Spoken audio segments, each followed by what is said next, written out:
Anda masih bersama kami di Kabar Siang khusus spesial ulang tahun TV One yang ke-13. Dan tentunya kita akan flashback nih kan, kita akan melihat bagaimana saat itu TV One diresmikan. Betul.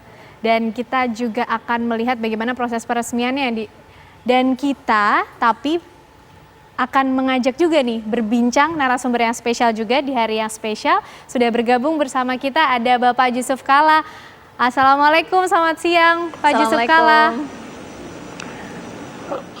Waalaikumsalam, selamat siang juga Ken dan Fira. Iya, karena tadi kita membahas mengenai peresmian TV One ketika 13 tahun yang lalu. Saat itu juga Pak JK ini sebagai wakil presiden. Jadi tahu betul mengenai peresmian itu. Bisa diceritakan kembali Pak JK?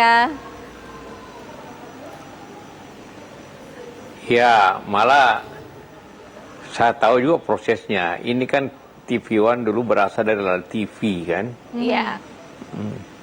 Milik Pak Latif. Ya, pada waktu ada masalah dengan bank, maka mau dijual dan agak sedikit bersaing lah dengan teman juga, teman sama teman. Jadi saya berusaha jalan tengah untuk bagaimana menyelesaikan itu, dan kemudian ya diproses jatuh ke Pak teman-teman juga, Pak Ical dan teman-teman lainnya. Nah, itulah proses, dan pada waktu peresmiannya menjadi TV berita.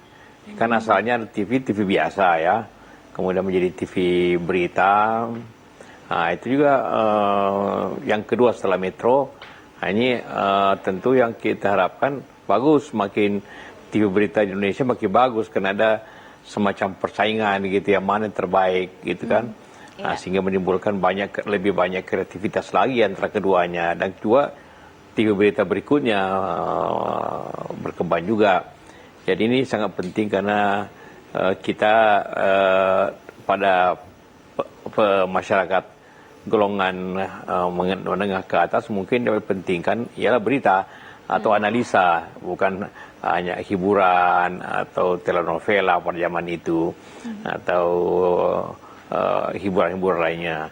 Nah, itulah awal daripada TV One, dan peresmiannya juga tentu saya tahun 2008 itu saya tentu ingin menyampaikan penghargaan karena setelah 13 tahun berkembang dengan sangat baik. Ya, ini artinya Bapak Jusuf Kalla ini menjadi saksi lahir dan juga hidupnya TV One ya, Sira dan juga pemirsa. Nah, Pak JK kalau melihat TV One pada saat itu, Pak JK sendiri tahu sejarahnya, melihat perjalanan TV One selama 13 tahun sampai saat ini, menurut Pak JK seperti apa sih kesannya Pak JK?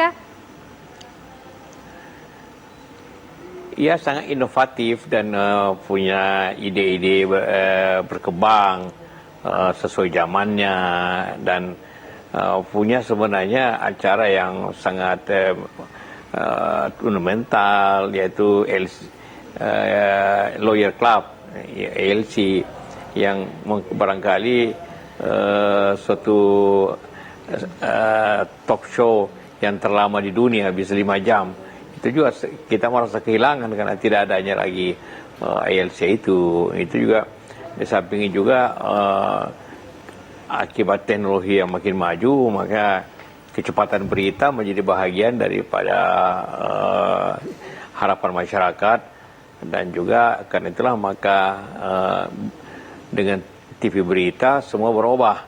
Kalau dulu kabar artinya kabar telah terjadi, tapi sekarang kabar itu apa yang sedang terjadi juga dengan live itu, dan itu dengan kemampuan teknologi dan juga inovasi daripada TV One, maka suasananya makin baik gitu kan. Iya, Pak JK tadi membahas mengenai peristiwa yang saat ini terjadi. Artinya kita juga akan membahas saat ini kita masih dalam pandemi COVID-19, Pak JK. Kemudian sebagai Ketua PMI, apa yang seharusnya masyarakat seluruh Indonesia ini lakukan agar bisa melalui pandemi ini? Ya, seperti yang selalu disampaikan oleh pemerintah dan para ahli. Cuma dua hal yang sangat penting apa yang dilakukan masyarakat dan apa yang dilakukan oleh pemerintah.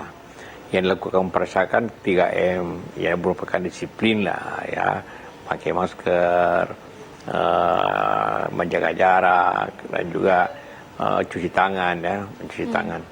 Itu sangat penting. Di samping itu tugas pemerintah yaitu ya 3T, testing sampai treatment, itu telusuri.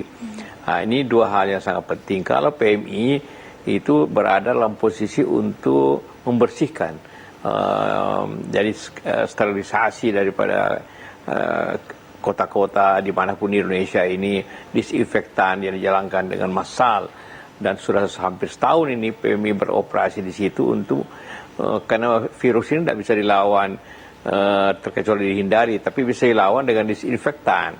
Karena itu tugas utama PMI ada di situ, dan itu sudah berlangsung melibatkan puluhan ribu relawan dan juga peralatan yang banyak. Nah, itu dari sisi PMI-nya. Nah, sekarang sampailah pada posisi bagaimana mengurangi, memberikan daya tahan kita dengan vaksinasi ini.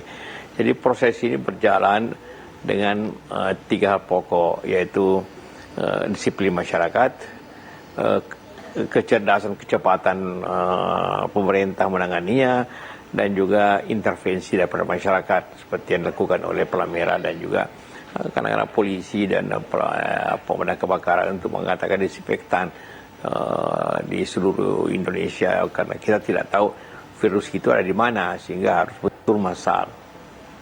Ya, berbicara soal pandemi, PMI ini bisa dibilang menjadi yang paling sibuk ya, dalam ikut berperan aktif menanggulangi, mencegah penyebaran COVID, dan juga bisa menyembuhkan, memberikan harapan bagi mereka yang masih berjuang melawan COVID lewat donor plasma konvalesen ya Pak JK. Nah, kita tapi akan bahas nanti lebih lengkap, kita lihat dulu informasinya berikut ini.